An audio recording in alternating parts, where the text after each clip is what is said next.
Hello and welcome to Father's Refuge podcast. My name is James Moffat, and I'll be your host. Today on Father's Refuge, I'm honored to welcome Dr. Gregg Korbon. Dr. Korbon is not only a physician, but also a father who knows the deep pain of losing a child. Through his own journey of grief, he has found purpose in helping others navigate the unimaginable. He speaks with authenticity, compassion, and hope, reminding us that while loss forever changes us, it does not have to define us. On this episode, we'll talk about his story, the lessons he's learned, and how fathers can find strength, healing, and even meaning after loss. Dr. Korbon, thank you for being here. Thank you for having me. Yeah, do me a favor and introduce yourself to the listening audience. All right. Well, I'm an old guy. I'm a retired anesthesiologist. I retired 3 years ago at 74, and I still work as a medical examiner just to try and keep my physician skills of some use. And uh, I've got a long-term interest in outdoor education and team building, stuff like that. And for the last 30 years since my son died, I guess you would say become a mystic in that my son died in such a way that he left this huge mystery. And in exploring it, I discovered that there was a lot more going on to reality than I had thought. And so for the last 30 years, I've been trying to understand and following up different leads, having some amazing experiences and wonderful teachers. Now, the first teacher was Brian. And then after he left in his emptiness, all these other incredible teachers showed up. So it's been an interesting story, which I'm happy to share. I'm so sorry for your loss. This is not a club that anybody wants to be a member of. You just kind of find yourself here and you look around and go, wow, this sucks. Yeah, it's kind of like after Brian died, he died at age 9. And then we started going to the Compassionate Friends support group. Yeah. And that's, as a physician, what I discovered was that I had been very afraid of death. And most physicians, of the general people that you run into, physicians are some of the most afraid of death and have trouble talking about it and stuff like that. So when we got to Compassionate Friends and we started sharing stories, it was all new experience for me. And I learned a lot from the other parents. I also learned that my experience, which I thought was like incredibly unique, was not as unusual as I had thought. Yeah. Well, can you share a little bit about your loss, your journey with your son, and Sure. what transpired? Yeah. Now, it's not your typical loss because, I mean, when Brian died, he'd been kind of telling us for about 6 months he was going to die, even though he was in good health. And it didn't make any sense at all, but it was like so well orchestrated. It was like, how do you grieve something that was supposed to happen? That was a thing that was different with my grief journey, is that he was moving towards his death and becoming more joyful. And then he died scoring the first run of his Little League career.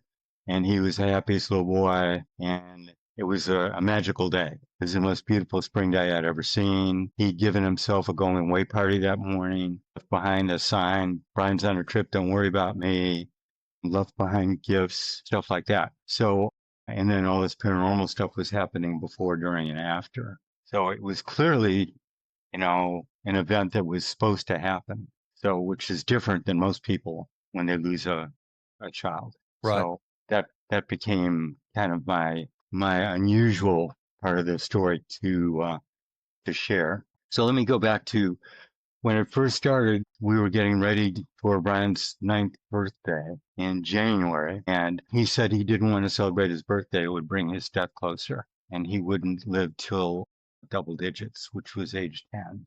And then there was no reason for that. He'd had heart surgery when he was a baby, but he'd gotten a complete, clear bill of health. We were told he would have a normal life. He had no symptoms, and actually the odds of him dying suddenly were pretty much the same as a normal kid. So there was nothing rational to what he was telling us. Then he got very depressed and was afraid to sleep. And my wife, who's a pastoral counselor and a minister, and my specialty was pain therapy, anesthesia and pain therapy, which is mostly psychology. So I was used to being around psychological stuff all the time. And we couldn't find any reason anything to do. So we took him to a therapist, which he enjoyed, and the therapist really enjoyed Brian. Now, Brian was a very unusual child. He was extremely gifted, and I always prided myself on being bright, but he was way brighter than I was. And he would write beautiful poetry, which I couldn't do. And he loved entertaining people, and he was just full of joy. And he would like go up for we were at a summer camp, and they had talent night. So he went up on the stage and started giving a talk about karate, which he'd been taking for a few months, and started improvising a karate form. And it was like he was creating this incredibly beautiful dance that none of us had ever seen before. My wife and I looked at each other and just went, wow. And all the kids gave a standing ovation and started shouting, Brian, Brian, Brian. So that was like when he was 8. So he was like an unusual, a real gifted kid. So then after a few months, as the days got longer, he started coming out of his depression. And then about 6 weeks before he died, he said it was time for his party, but he did not want it to be a birthday party. It was going to be a happy spring party, which 3 friends and no gifts. So we scheduled a party, and meanwhile, lots of other things were happening. So about the time he told us he was going to die, the most recent picture we had of him, which was a soccer picture, began to fade. And then he had a younger sister, Lynn, who was in the first wave of autistic kids. But she was like, she's very sweet and loving. So we were very fortunate, on the autistic spectrum. She's a really sweet kid. They started drawing pictures of butterflies everywhere, all that kind of stuff. That was a recurring theme. And then as we got closer to when he died, he started tying up all his loose ends. He would made sure that he died the day before Mother's Day. So he made sure that we got a Mother's Day present for Catherine. And he made sure that even though Father's Day was a month away, he made sure my wife got my Father's Day present, which is right here. The world's greatest dad. Oh, check it out. Yeah. So, Nice. and he wrote to his grandparents, all the stuff that he was supposed to do. He tied up all of his loose ends. So then all this other stuff, strange things happened too. So the universe was orchestrating this in a way I had never seen. And of course, I couldn't understand it at all, but I could feel something was going on. And then for the few weeks before he died, he started talking about taking a trip, and he'd jump into a cardboard box and say, okay, I'm mailing myself up to Australia or Wisconsin. And then 2 days before he died, my wife was coming down the driveway, and Brian was pulling his little wagon with his teddy bears and his camping gear. And he said it was time for him to go on his trip. And Catherine said, you can't go on your trip. You got your party coming up. So they sat down for a while, and he'd always been afraid to camp out by himself. So my wife said, okay, we'll pitch the tent, and that'll be your trip for tonight. And then the next day would be his party. So we pitched the tent, and he camped out with our dog Sasha, who she was an amazing dog, and I could tell you a lot of stories about her. But she was probably the bravest creature I'd ever seen, and I think that she was helping give Brian her courage that night. Well, the next day he came in the house so proud of himself for spending the night out. We got ready for his friends. It was the most beautiful spring day I'd ever seen. His friends came, they had the party, and then he went to his room for a couple hours, get ready to go to his baseball game. And in that time, he wrote his goodbye note, sign that he put on the door, Brian's on a trip, don't worry about me. And if you go to the book website, beyondreason.info, I've got a picture of that. And at Compassionate Friends, we found out a similar story from a little girl named Stephanie, and she drew a picture right before she died too. Huh. And that's up there too. So I'll be glad to talk about that in a minute. He wrote his sign. He wrote some letters to some people. I was taking him to his baseball game, and he said, okay, you need to stop by the post box so I can put these letters in. I said, and they don't have stamps on them. They won't get there. He says, you don't understand. They will get there. So we put the stamps in the mailbox, went to his Little League baseball game. And he had always been afraid of the ball. This is his second game. This kid on the team, this wasn't his thing. I thought it'd be good for him. So, as we went to the baseball game, he was so enthusiastic. and he said he wanted to score a run more than anything. Got to the field, and he was a different kid. He lost all of his fear. He was chasing after the ground balls, having the best time. Then it was time for the game to start. His first at bat, he came up, he got walked, and the next little boy hit a triple. Brian ran around the bases, scored his first run. We were all standing and cheering. He was getting high fives from all of his teammates. He went into the dugout and collapsed. So now I'm an anesthesiologist. That's what we do. We invented resuscitation, just like we invented ICUs. So I thought he should have an arrhythmia. We should be able to get him back. And then the rescue squad was right across the street. They showed up in about a minute. And so I said to myself, we should be able to get him back. But something, when I looked down on him, I knew he wasn't coming back. And took him to the emergency room, kind of said goodbye. And the first of two paranormal experiences that day happened when I came back to the baseball field picnic area to pick up my car. So I was outside, and even in my grief and pain and shock, I could tell it was the most beautiful day I'd ever seen. There was baseball games going on, picnics, people playing music, smell of barbecue, and honeysuckle was in the air, which is very unusual for that time of year. And I reached up to wipe a tear from my eye, and the sour smell of the vomit from Brian. When you shock people, they usually vomit. They don't show that in the movies. Right. Okay, so the smell of that combined with the sweet honeysuckle, and then all of a sudden the colors got brighter than I'd ever seen. The colors got clearer, and I was at peace. And I knew that Brian had finished his work here, and that if I could bring him back, it would be for me, not for him. And that the only unfinished work here was mine. So then went home. All these people showed up, and tried to condole, give us their concern. And then it was time for me to tuck Lynn, my daughter, to bed. And so I went down and I tried to explain that Brian had died. And I wasn't very religious, and I was really not used to talking about this stuff. So it was a stretch for me. And I said, Lenny, Brian, he died, and he won't be coming back to us. He's up in heaven now. And she said, he take airplane? And I said, no, when you die, you leave your body like a butterfly leaves its cocoon, and then you can fly without an airplane. And she go, I said, and she looked up, and she got this wonderful smile on her face. And she started, just smiling and looking at the ceiling, and she was focused on something. She could see something. I wondered, what is it she could see? And then I felt the bed vibrating, and I could see a river of energy waves carrying us along that I had never seen before. And somehow I knew it had always been there, but I could never see it. And that Brian was now part of this river and carrying us along.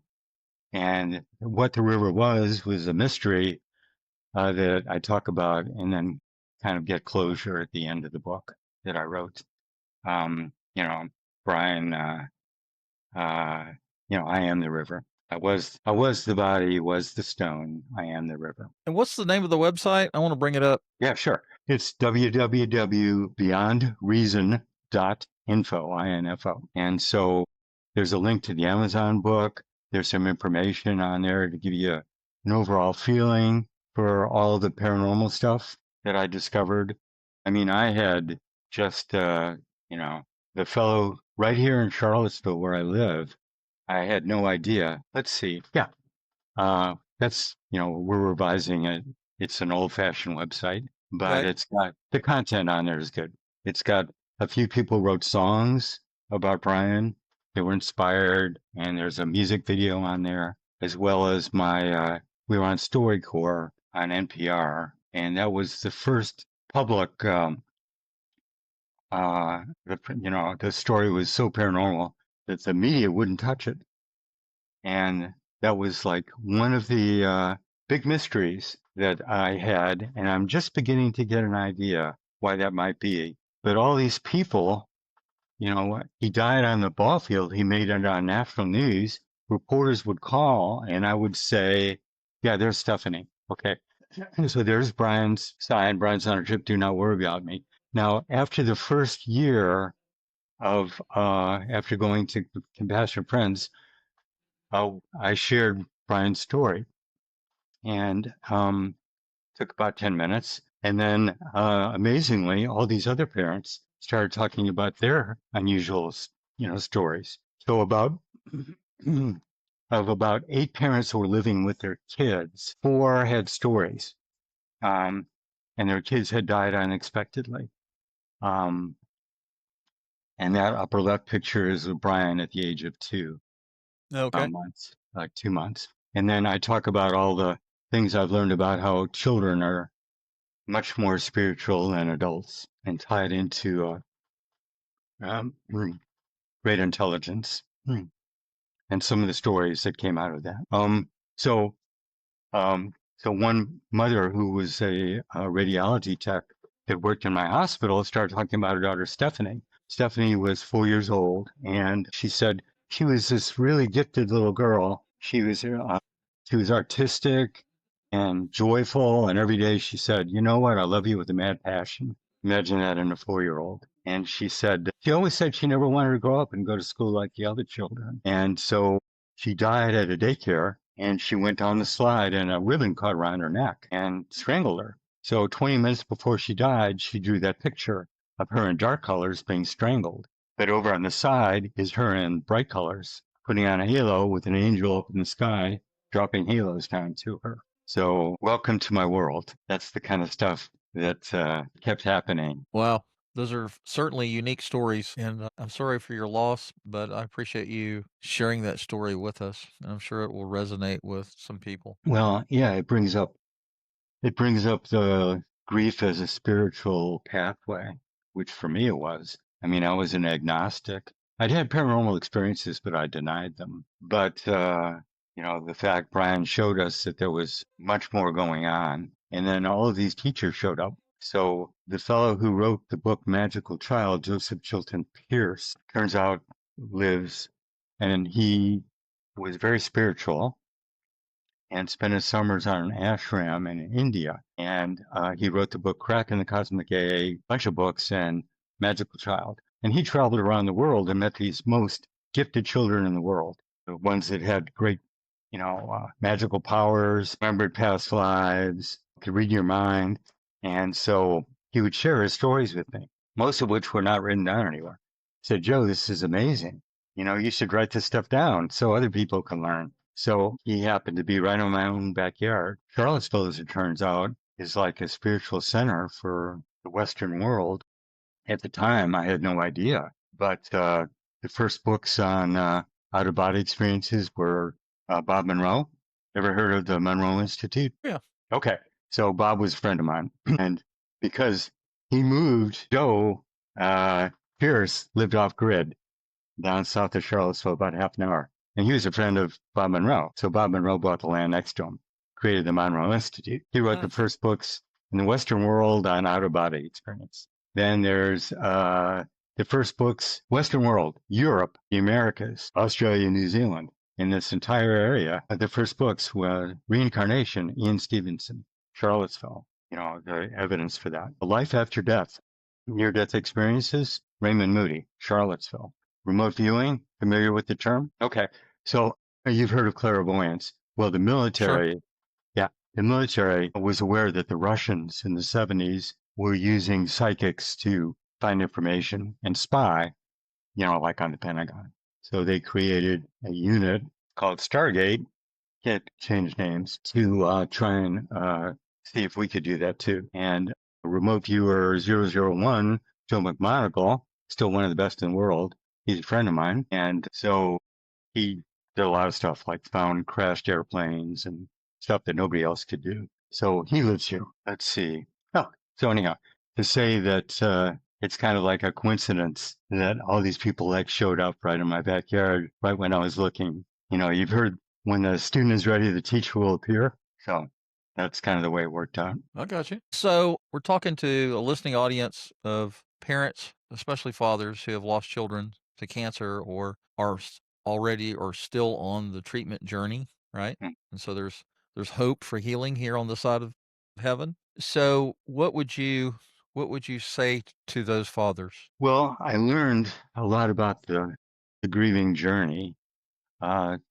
There's the dreams that help guide our that when I was talking to the other parents and also my own experiences, there were like three dreams that helped guide our grief. And the first were the pain dreams. And that happened like right after he died. When he first died, and I tried resuscitating him, I shut all my emotions down. But when I had the pain dreams, I would go back and I would feel everything completely intensely and my helplessness and all the pain. And so what I've come to learn is pain is really essential for healing. You know, you focus on that and that points you in the right direction. And of course, love is the other thing. Pain reveals and then love heals. Second kind of dream was the I'm okay dream. And that usually came, most people got that.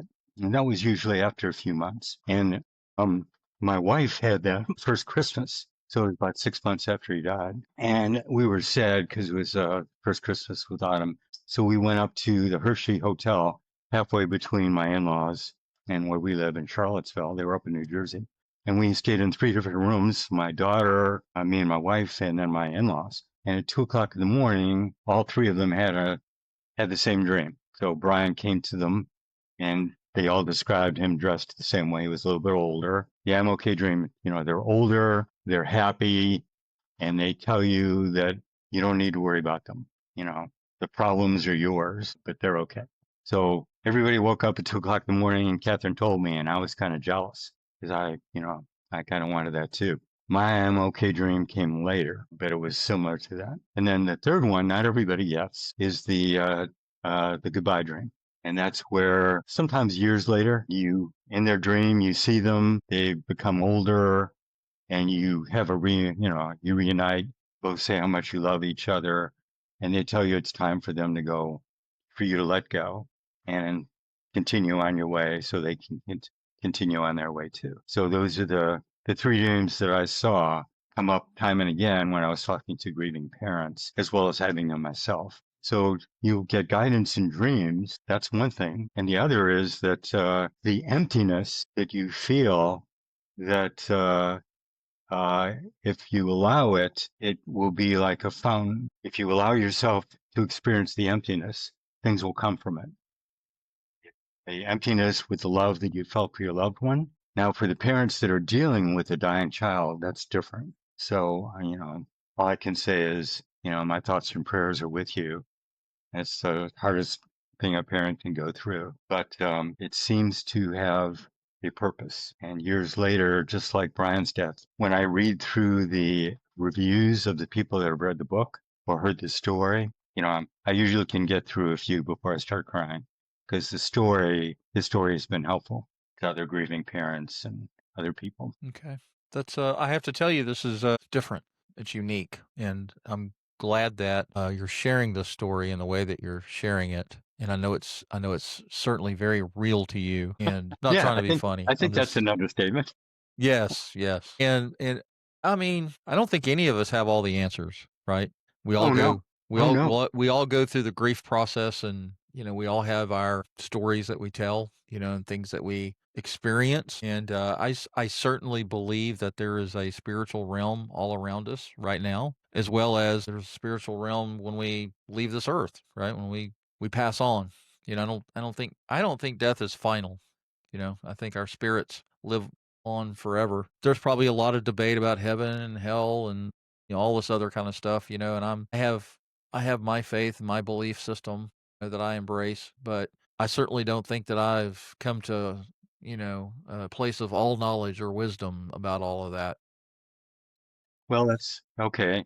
That kind of brings up the question. So I get these reporters and I tell them, sorry about your loss, they would say, and I'd say, but Brian told us he was going to die and he left behind all this stuff and all these weird things happened and nobody would follow up. Nobody, you know, and some national news would actually change the story. Brian dying of heart disease, wanted to score a run more than anything. Lift got off his deathbed and went to the baseball diamond, and staggered around the bases and collapsed, scoring the first run of his Little League career. They changed the story. Nobody Right. would tell the true story. So, James, why? I don't know. I think perhaps we all have our own preconceived notion of what happens in the afterlife. right? Does that make sense? And uh, I personally haven't experienced that, but that doesn't mean that it's not real, and it doesn't mean that it didn't happen to you, because obviously it did. And I think that that is special. This special thing. Those are events that are special in your life, in the life of your family, that are there for a reason, right? Oh, sure. Yeah. Well, you know, in order to be here, people are, all these scientists are saying we live in a simulation. When you get into things like string theory and you get into the formulas, it really does look like it's a simulation with error checking, like, when you create a video game. Or you could say, go back to Shakespeare, all the world's a stage. Okay. But in order to do that, you have to have limited awareness to create a story. You have to have a person who's limited at the beginning, limited awareness. You have to have something that needs healing. You got the three acts. You have to have time, arrow of time. And to go to create a stage, you have to have a bubble of limited awareness. And stories like Brian really threaten that. When you hear that story, most people can't integrate it into their understanding, their belief system. Let's talk a little bit about. You said you're an anesthesiologist, right? So you being in the medical field, being a medical professional, being a doctor, I'm sure that you have experienced life and death, right? You've seen both sides of the spectrum. I mean, I guess people come to you alive, right? And hopefully when they come out of anesthesia, they're still alive, right? That's the goal of That's the goal. having that's having operations, all that. You put them to sleep, the surgeons do their work their Okay. magic or Go whatever. on. Let me tell you a little unknown fact. Okay, so a routine anesthetic, when I give you the drugs to put you asleep, it stops your breathing. It's the same drugs they use for, when they do a lethal injection. The only difference is that we resuscitate you. So every anesthetic, you take somebody to the brink of death. But we're so good at resuscitating people. Like in my 30 years of private practice, I never lost anybody. I'm the only anesthesiologist I know that can say that. It's not the anesthesiologist's fault, but usually the average anesthesiologist has a perioperative death, about every 2 to 3 years. So I've really been very lucky. So, yeah, so that's it. That's why we're so good at resuscitation, is because that's what we do day in and day Right. out. I did not realize that you stopped breathing. Yes, right. Well, That's why is we're that so good why? at breathing for you. Now I'm going to show my ignorance here. I've watched too much TV. Is that why? Is there a breathing tube that's inserted, and is there a machine that actually keeps breathing? Yeah, yeah. Okay, So to put you to sleep, you'll stop breathing for a little while, and I can ventilate you. And then once I get you to the proper state, you can breathe on your own, but I'll have an airway in. got you. Okay, all right. Oh You no. can watch. You can watch all these movies and all these TV shows. Like I used to be in law enforcement, and I was actually an EMT at much younger years of my life. You watch TV, like when they show, like when somebody has a heart attack and they die, and they have the scene with the machine that shows the Yeah. the flat EKG. line. EKG. There's no such thing as a flat line. That line's going all over the place, right? Usually. Yeah. Yeah, and I see law enforcement stuff on TV, and I'll be like, well, that's bullshit. That is not even close to reality. And I'm sure you've seen Oh, shows or movies or scenes where well, they you're like, glorify emergency rooms, right, ER, okay? But anything that's too much for the ER, they go right up, it's too much to handle. They come right to the operating room. So when right, they show these shows ER, they're doing stuff that they never do down there. That's right. always stuff that we would do in the OR. Yeah, Yeah, like Chicago MD and all those Chicago shows. right. Yeah, Chicago Police, Chicago Fire, Chicago MD, or whatever the medical one was, I forget. But yeah. yeah, you see them doing all sorts of stuff in the ER. And I had my wife Katie. She had a brain tumor. It wasn't malignant, but she lost hearing in one of her ears. Anyway, she had to have a neurosurgeon go in there and remove as much of it as he could, and they had to actually close off the auditory canal or something like that to one of her ears because she couldn't hear anyway. Anyway, she wound up they found cancer, found a tumor on one of her ovaries. Long story.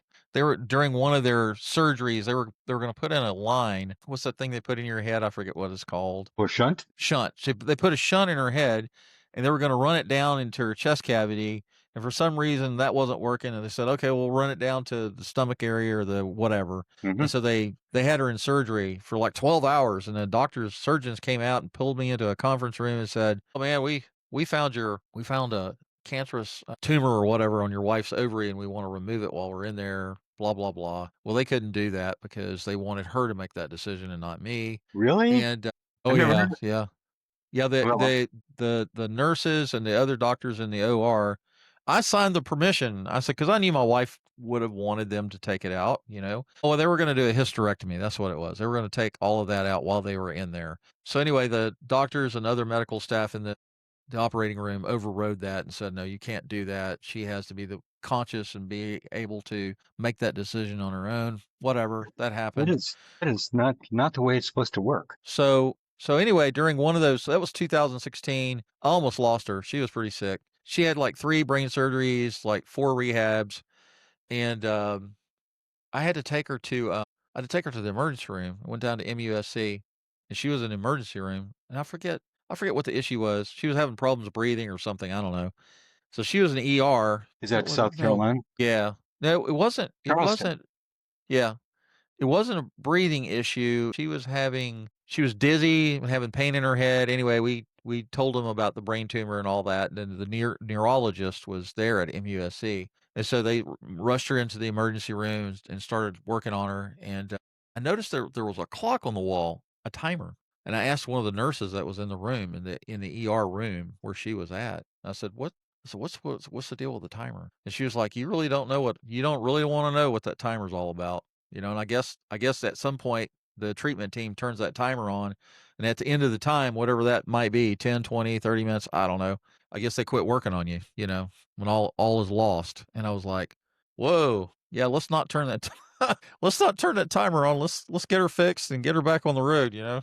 And they didn't have to. They got her up to a regular room and she was fine. And but anyway, yeah, all that medical stuff and the reality of life and death is just breathtaking, you know, when you're in the It middle of it. is. Yeah, it is. It's more than we can understand and control. So I'm glad things worked out so well. Yes, me too. She's cancer free, and she's a special education teacher, and still has a little Bell's palsy, you know, on one side of her Hmm. face, and she can't feel the outside of her face. It's Hmm. sometimes. But anyhow, so what else do you want to talk about? What else do you want to? What else would you like to share with the listening audience? I apologize for taking us down that rabbit hole. No, no, that was good. I appreciated your sharing that. So the idea that we are so limited in our awareness, but there's an infinite intelligence that's running the universe. And on my website, that page 4, Magical Child, talks about that. Things like now, after being around magical children and having had a wonderful teacher like Joe Pierce, I talk about how children have shown this great intelligence. It's there, but I'm a beekeeper. You can see from my beekeeping outfits in the back of Oh my. yeah, I was wondering about that. Yeah, it either looks like I'm a fencer or I'm a beekeeper. Yeah, So yeah, that's what I was thinking. Some kind of athletic something or another, because you said yeah, you were really into so athletics or the outdoors or whatever. yeah, so since I've been aware of this stuff, my eyes are much more open to that sort of stuff in a regular reality. So just as an example of the intelligence that's out in the universe that we are, just like Brian's story, that would, the media would not tell it. StoryCorps would, and it was like a real stretch for them. And thank goodness they did. They were also the only people to vet the story. Now, in law enforcement about security clearances. Oh yeah, Okay, so I make an unusual claim, then you would expect that there would be 100 things that you would check out about my story. It was so unusual, right? Nobody would check it out. Finally, StoryCorps did, but nowhere near what I would have done, or if you're going for a top secret clearance, you got there talking to your neighbors. Has he ever lied? Has he ever cheated on his sure. wife? All that stuff like that. So the stuff I would have done to the degree to vet my story, his picture started fading. I ordered a new picture 5 months before he died. Okay, that would be good to know. to go to the store, f-stop photo, but now they're closed. Stuff like that. So it was my frustration. So many things. His therapist he could talk to, the dozens of people that knew that we were dealing with that stuff like that. A lot of them are dead now, that kind of stuff. So the evidence I couldn't present as well as I wanted to. But when you look around, like, okay, so your average honeybee goes out and will hit 150 flowers on each trip and bring the pollen and looking for the nectar and bring pollen back to the hive. All right. Now, in information theory and computer science, the hardest problem is the traveling salesman problem, the hardest one to solve. And you need a team full of math geniuses and supercomputers to figure out the most efficient way to go to all those flowers. And usually they'll give a graduate student 30 flowers or 30 places. But, right. So a honeybee with a brain the size of a grain of sand will outperform a team of math geniuses using supercomputers. All right. So they had to adopt bee behavior in their algorithms to be able to match the bee. Right. Okay. That's the intelligence that this bee is operating with, way beyond what you and I can do.